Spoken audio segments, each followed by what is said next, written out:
आपका educational world में। और आज हम लाए हैं आपके लिए याद कर लो सीरीज़ .NET टेक्नोलॉजी का दूसरा पार्ट। और इस सीरीज़ में हम अध्ययन करेंगे कि बेसिकली जो हमारा .NET है उसके क्या बेसिकली इंपॉर्टेंट क्वेश्चन है। और हमारी यूनिट 2 भी जो है निरंतर गति से चल रही है, तो उसका एक क्विक रिवीजन भी जो है आपको इन क्वेश्चनों के माध्यम से हो जाएगा। तो चलिए प्रारंभ करते हैं। सबसे पहले अगर हम बात करें तो यहाँ पर हमारा पहला क्वेश्चन है, we can use reserve word and as an identifier. तो रिजर्व वर्ड की अगर हम बात करें तो बेसिकली ऐसे कुछ प्री डिफाइंड वर्ड होते हैं जो हमारे कंपाइलर द्वारा यूज़ किए जाते हैं, वही हमारे रिजर्व वर्ड कहलाते हैं। तो यहाँ पर आपको स्टेटमेंट दिया गया ट्रू या फॉल्स में से बताना है। तो क्वेश्चन को पहले ध्यान से समझिएगा कि we can use reserve word keyword as an identifier in C. तो ये स्टेटमेंट हमारा कैसा है, फॉल्स होगा। और फॉल्स क्यों होगा फॉल्स में, क्योंकि यहाँ पर हमने पहले ही देखा है कि keyword are reserved word predefined to the C sharp compiler, these word can not be used as an identifier. तो आइडेंटिफायर के द्वारा जो ये वर्ड्स हैं हमारे यूज़ नहीं हो पाते हैं, इसलिए जो है ये कीवर्ड्स हमारे जो हैं नॉर्मल कीवर्ड यानी कि रिजर्व वर्ड कहलाते हैं। आगे बात करते हैं क्वेश्चन नंबर 2 की। तो कह रहा है which of the following is correct about the difference type of variable in C sharp. तो यहाँ पर आपको बताना है कि डिफरेंस टाइप वेरिएबल जो है कौन सा सी शार्प में यूज़ होता है। तो यहाँ पर कुछ आपको 4 ऑप्शन दिए गए हैं और 4 में से एक सही है, उसके बारे में आप यहाँ पे आपको जो है देखना है। तो अगर हम देखें तो पहला ऑप्शन हमारा कहता है कि the reference type do not contain any actual data stored in a variable. तो कोई हमारा एक्चुअल डेटा क्या स्टोर्ड है उसके बारे में बताता है। दूसरा ऑप्शन है कि they contain a reference type two the variable. Variable का रेफरेंस की यहाँ पर बात करी गई कि एक मान लीजिए उसका हमने रेफरेंस एड्रेस किसी भी मेमोरी में सेव करा लिया है।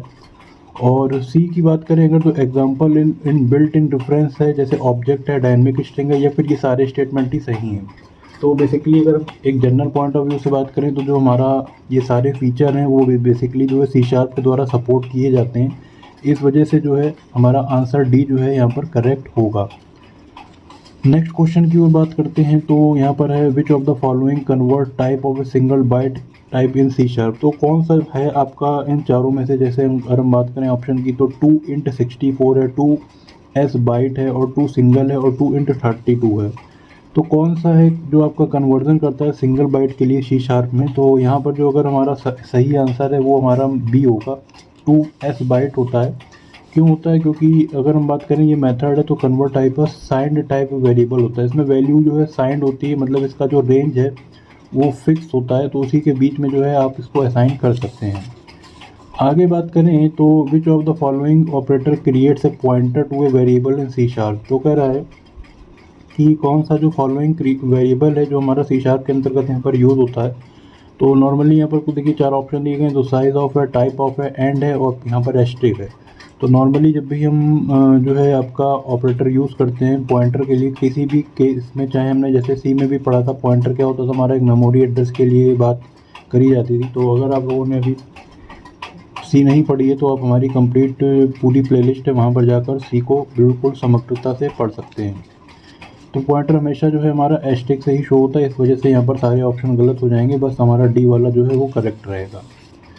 और आगे आने वाले समय में जैसे हम आपको कुछ शॉर्ट ट्रिक्स भी बताएंगे, कुछ गैस ट्रिक भी होती हैं जिनसे आप जो है डायरेक्ट ऑप्शंस को जो है एलिमिनेशन मेथड होता है जिसके कारण आप लोग इसका यूज़ करते हो, बट बहुत रेयर केस में उसका यूज़ करना, वो आपको हम पेपर के जस्ट 1 या 2 दिन पहले जो है उसकी एक मास्टर ट्रिक की वीडियो जो है यहाँ से जारी करेंगे।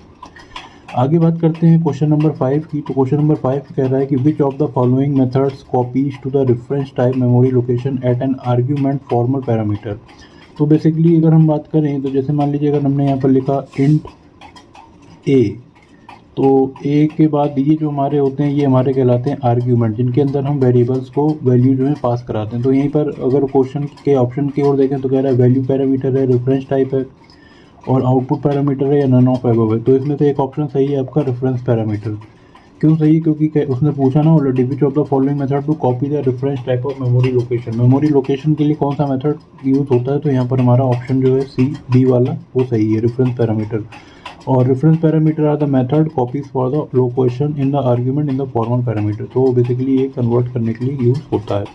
तो यहाँ तक रखते हैं आज के इस लेक्चर में। नेक्स्ट सीरीज़ के साथ आपको जल्द मिलेंगे, तब तक बहुत बहुत शुक्रिया आपका, धन्यवाद, जय हिंद।